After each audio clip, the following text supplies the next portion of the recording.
हादरसानि आबादारिफोरनि थाखाय लाना फैदों मोनसे मोजां रादाब। रायजोनि गिबि मन्थ्रि डक्टर हिमन्त बिश्व शर्मानि गिदिर फोसावथाय।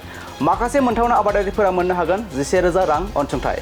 बिसायख'थि समाव जेरै खोथा होदोंमोन बेबायदिनो मावनो थांखि लागासिनो दं गिबि मन्थ्रि डक्टर हिमन्त बिश्व शर्माया। नंगौ, बे समाव लानानै फैदों हादरसानि आबादारिफोरनि थाखाय मोनसे मोजां रादाब। हादरसायाव मोननो थांगासिनो दं 11,000 रांनि अनसुंथाइ आबादारिफोरा। आसामनि गोख्रों गामियारि रांखान्थियाव मोनसे गोदान आयदा फोसावबाय रायजोनि गिबि मन्थ्रि डक्टर हिमन्त बिश्व शर्माया। हादरसानि आबादारिफोरनि थाखाय मोनसे मोजां रादाब।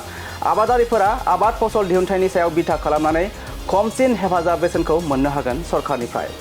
हादरसा सरकारा बिरोंदामिनजों सालायजानाय आबाद बिथांखिनि गेजेरजों दिहुनथायखौ बांहोनो थांखि लादों। नंगौ, आथिखालाव आसामनि आबाद खोन्दोआ गाव सोनारथायनि फारसे दावगालांगासिनो दं। बिसायख'थिनि समाव जेरै खोथा होदों बेबायदिनो मावनो थांगासिनो दं गिबि मन्थ्रि डक्टर हिमन्त बिश्व शर्माया।